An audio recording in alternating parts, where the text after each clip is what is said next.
ចំណេះរបស់អ្នកលក់បានមកពីមុខរបររបស់ខ្លួនមួយ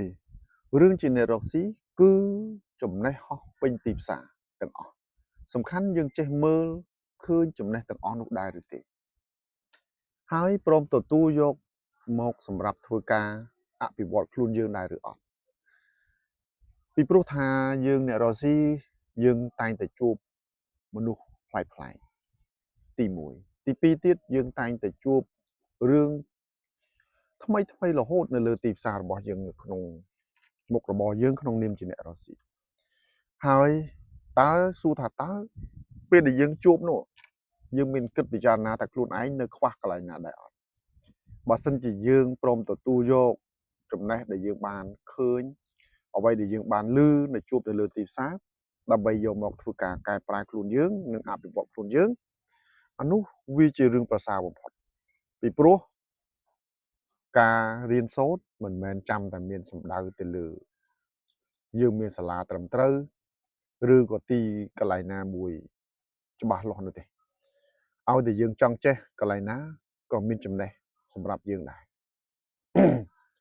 ដើម្បីយើងយកមកអភិវឌ្ឍខ្លួនយើងចំណុច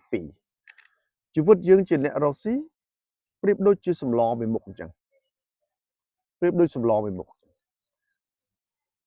យើងមុននឹងស្លយើងត្រូវរៀបចំដាក់ឈ្មោះវាជាមុនសិនមែនទេហើយបើ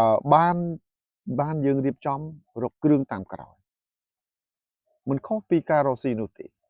មុននឹងយើងចាប់ផ្ដើមយើងត្រូវគិតថាតើយើងរកស៊ីមុខរបរអីគេហើយយើងចាប់ផ្ដើមដោយរបៀបណាអញ្ចឹងក្នុងនាមយើងជាអ្នករកស៊ីវាមិនខុសពីការស្លមួយមុខនោះដែរអញ្ចឹងយើងត្រូវផ្សំគ្រឿងថាសម្លយើងដាក់ឈ្មោះអីគេបន្ទាប់ពីយើងយករកឈ្មោះនៃសម្លនោះឃើញហើយបានយើងរកគ្រឿងតាមក្រោយដូចគ្នាក្នុងនាមយើងជាអ្នករកស៊ីការចាប់ផ្ដើមមុនដំបូងគឺជាការមួយលំបាកបំផុតសម្រាប់យើងជាអ្នករកស៊ីពីព្រោះថាការចាប់ផ្ដើមដំបូងនេះហើយដែលធ្វើឲ្យយើងសម្រេចចិត្តចាប់ផ្ដើមឲ្យវាទៅរីកចម្រើនទៅមុខហើយបណ្ដុះភាពក្លាហានរបស់ខ្លួនយើងដើម្បីឲ្យយើងចេញរកស៊ីបានតែបើសិនជាយើងមិនទាន់ចេញរកស៊ីបានទេយើងមិនទាន់ដឹងថាយើងត្រូវរកស៊ីមុខរបរអីហើយតើយើងត្រូវរកអីខ្លះដើម្បីមកបង្រីកមុខរបរយើងទៅមុខបានពីព្រោះសំខាន់ណាស់ការដែលយើងចាប់ផ្ដើមនេះហើយគឺធ្វើឲ្យយើងបង្កើតនូវភាពក្លាហានរបស់ខ្លួនហើយបង្កើតនៅទៅតាមក្តីសម័យរបស់ខ្លួននិងក្តីស្រឡាញ់របស់ខ្លួនដើម្បីបង្រីកមុខរបរយើងទៅមុខបានដូចគ្នាអញ្ចឹងមុននឹងស្លមួយមុខយើងត្រូវដាក់ឈ្មោះហើយបើយើងដឹងឈ្មោះហើយយើងត្រូវចេះផ្សំគ្រឿងធ្វើម៉េចដើម្បីឲ្យស្លនឹងវាឆ្ងាញ់ដើម្បីយើងទទួលទានបានយើងហូបល្អទាំងអស់គ្នាអញ្ចឹងការរកស៊ីក៏ដូចគ្នាចឹងដែរបើសិនជាយើងរកឃើញនៅមុខរបរមួយហើយ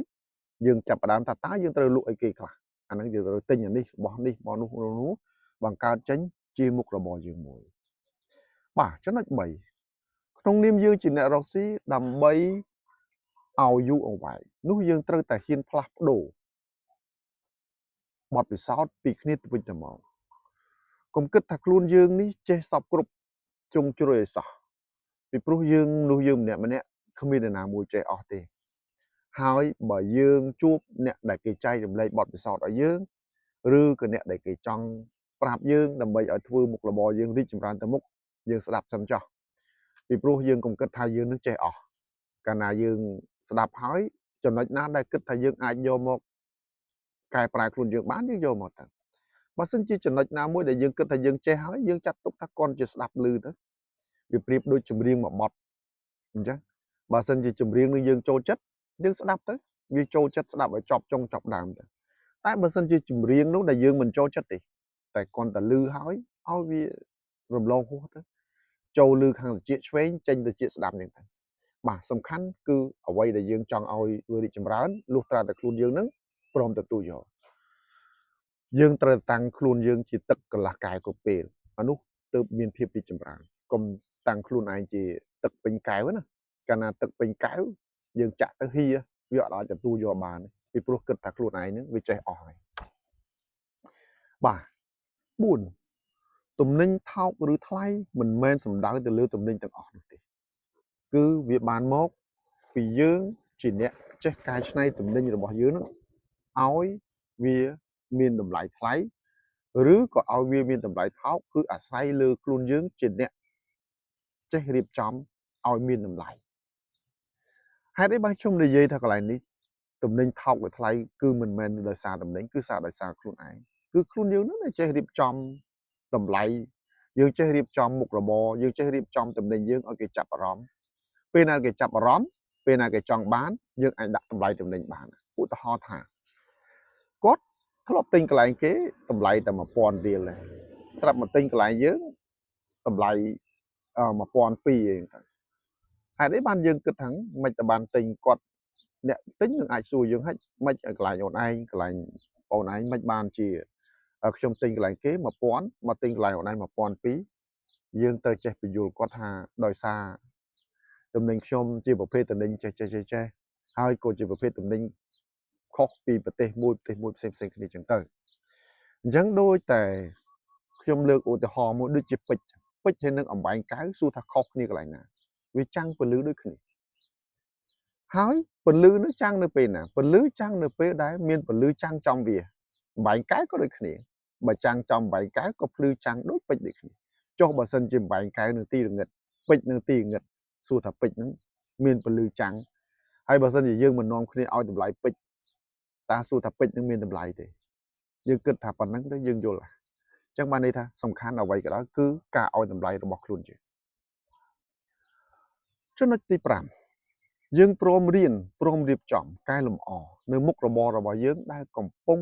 តែមានរាល់ថ្ងៃឲ្យរីកចម្រើនគ្មានអ្នកណាក្រៅពីខ្លួនយើងនោះទេដែលជាអ្នកកែ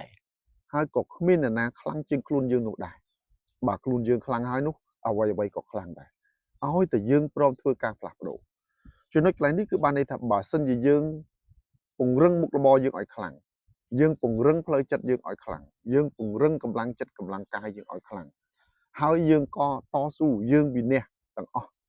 យើងតស៊ូជំនះរាល់ឧបសគ្គទាំងអស់អានោះហើយយើងទទួលយកបានអញ្ចឹងការរៀនសូត្រកើតចេញពីខ្លួនយើងបើសិនជាខ្លួនយើងព្រមទទួលចំណេះដឹងក៏វាមកដូចគ្នាដែរអញ្ចឹងដូចយើងនិយាយភាសាមួយសាមញ្ញចុះថាបើអ្នកណាហូបអ្នកនោះឆ្អែតដែរមិនមែនបុគ្គលកអ្នកហូបមកឆ្អែតពោះអ្នកបុគ្គលខទេអញ្ចឹង